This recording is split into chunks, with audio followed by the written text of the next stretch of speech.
Dando continuidade à aula anterior, eu quero fazer uma breve história do tarô, né? Então a gente precisa entender que o surgimento das cartas, né, de baralho, isso acontece no século X aproximadamente na China.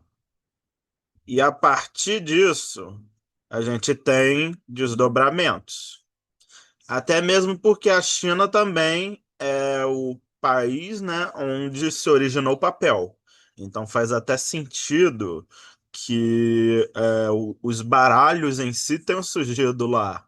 Mas os baralhos da China eram diferentes, obviamente, dos baralhos de jogo que surgiu na Europa.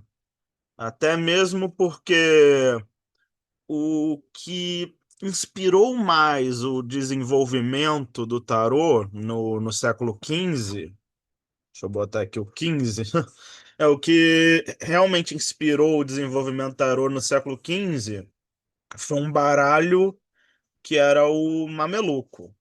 Baralho mameluco, quando a gente vai olhar em termos de iconografia, tem algumas semelhanças notáveis com o tarô. Então, a gente vê na forma como as cartas se apresentam, as ornamentações, tudo isso traz uma semelhança ao tarô. E aí, quando a gente chega no século XV, lá na Itália, a gente tem o surgimento mesmo dos primeiros baralhos de tarô. Então, aqui a gente tem o tarô de Rothschild, que eu já mencionei anteriormente. Atualmente é considerado o tarô mais antigo do mundo, né? Aproximadamente surgindo aqui entre 1435 e 1440. Antigamente, o Visconde de Modrone era considerado o mais antigo, né? O Visconde de Modrone era feito por artesãos que eram pagos mesmo por famílias com poder aquisitivo, né? Famílias nobres. E tem quem considere que as primeiras versões desse baralho foram feitas mesmo num sentido de celebrar um casamento, né?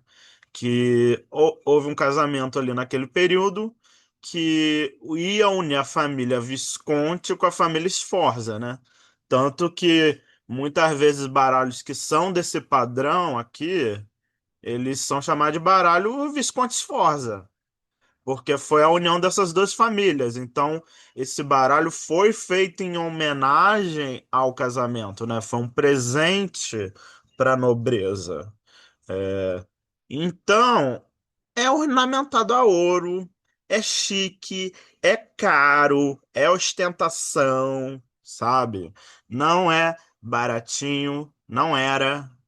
Mas, ao mesmo tempo que havia esses baralhos muito bem feitos, né?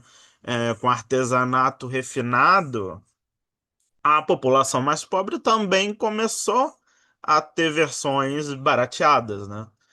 Desses baralhos. Afinal, eu acho que desde sempre, né? Quem tem menos poder aquisitivo quer imitar quem tem poder aquisitivo, né? Assim, até hoje em dia a gente tem isso, por que não teria antigamente, né?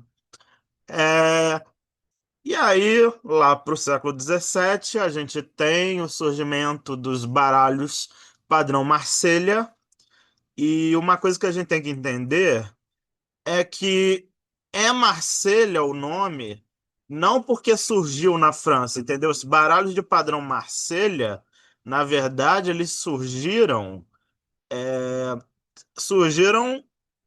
na Itália. Mas o lugar onde eles realmente tomaram maior reconhecimento e foram mais vendidos foi na França, foi na região ali de Marsella. Por isso que se tornou, né, tarô padrão Marsella. É porque Por mais que tenha sido criado na Itália, o lugar onde mais teve relevância foi ali na França, foi em Marsella, foi naquelas regiões. E como eu mencionei anteriormente, o crescimento dos tarôs de padrão Marsella vem muito do surgimento da imprensa. Afinal, na época dos primeiros tarôs, a gente não tinha ainda imprensa para que se produzisse cartas em massa. Não, era muito mais trabalhoso você fazer cartas. Logo, o tarô de padrão Marcelo ele cresce muito por isso. E, evidentemente, outra coisa que tem que ser mencionada é que antigamente, né? Vou até mostrar aqui, ó. Por exemplo, a gente tem essa carta aqui no Visconde de Modrone. Vocês podem ver que não tem numeração aqui. Não tem numeração na carta. Já que no Marsella a gente tem numerações. Por mais que o tarô fosse um jogo, desde o seu surgimento, era um jogo onde cada versão dos baralhos tinha numerações diferentes, né? E é lá para o século XVII mesmo que a gente começa a ver aqui nos Marselhas o padrão mesmo de ter a numeração para definir qual carta tem mais relevância que a outra dentro da estrutura do jogo, né? Afinal, a estrutura do jogo mesmo de Tarot era de que cada carta tem um valor e esse valor é o que faz a diferença na hora de jogar o jogo, né? A única carta que realmente não tem valor é o louco, né? Que nem vocês podem ver, vocês podem pegar é, baralhos padrão Marselha, você vai olhar, o louco raramente vai ter um número na carta. Da mesma forma, o arcano sem nome, né, o arcano 13 que é a morte, raramente vai ter alguma coisa falando o nome da carta, né? A carta da morte não tem nome, a carta do louco não tem número. Então, isso é uma coisa interessante de prestar atenção. Todas as outras cartas, elas tendem a ter nome e número. A morte não tem nome, o louco não tem número. E aí depois a gente tem desdobramentos, né? Por exemplo, levando em conta que no século XVIII a gente começa a ter, né, o crescimento da ideia do tarô esotérico, tarô de fundamento místico, cabalístico e o raio que o parta, a gente começa a ter versões diferentes das cartas, né? Versões é, que não são Marsella, mas que às vezes imitam, né? Então, por exemplo, aqui eu botei, né? Vamos botar de novo aspas aqui, Marsella, porque não é um tarô Marcelo, apesar de ser inspirado nas cartas, do Oswald Wirth. O Oswald Wirth, por exemplo, quando criou os baralhos dele, ele foi uma das primeiras pessoas que começou a botar, né, valor de letras hebraicas, começou a colocar alegorias explícitas de magia cerimonial, de questão cabalística, a famosa ideia, né, da baqueta, do pentáculo, da espada, da copa, a gente tem aqui marcado, por exemplo, na ilustração que ele fez do mago. Isso aqui é uma das primeiras versões de carta que tem essas ferramentas mágicas explicitadas. Se a gente pega um mago do tarô de Marsella, tem a mesa dele, tem várias bugigangas, mas não tem isso aqui explicitado igual aparece aqui, né? E da mesma forma, aqui a gente tem, né, a letra Aleph, é uma letrinha hebraica, então ele é uma das primeiras pessoas que bota associação cabalística direta dentro do baralho em si. E aí, no século XX, a gente tem, né, com o crescimento da escola inglesa de tarô, a gente tem o surgimento do tarô Smith-Waite, tarô de Thoth, Tem o tarô da Bota, né? Do Builders of the Editon. Tem vários tarôs que vão surgindo no século XX. Tarôs de tradição da escola inglesa, né? A gente em breve vai falar as diferenças da escola inglesa para a escola francesa, né? Por exemplo, Oswald Wirth é a escola francesa. Aqui, ó, o Smith-Waite já é a escola inglesa. Tem diferenças, muitas diferenças. E a gente vai falar disso mais pra frente. Mas a questão é, com o crescimento dos tarôs esotéricos, dos tarôs de é, fundamento iniciático, evidentemente a gente acabou tendo realmente um crescimento enorme da produção de tipos diferentes de baralho, né? Isso principalmente lá para 1960, né? De 1960 para frente, aí a gente começa a ter baralho de tarô de tudo quanto é tipo, de tudo quanto é ideia, tudo quanto é maluquice, né? Tarô, Ai, tarô. Vou botar muita aspa, porque eu não considero tarô. Polêmica. Tarô Shuzen, né? Aí vai ter tarô mitológico. Aí vai ter tarô da Hello Kitty. Tarô do Haikyuu Parata. Tarô de tudo quanto é tipo. Vai ter tarôs que não são tarô, mas fala que é tarô. E começa a bagunça, né?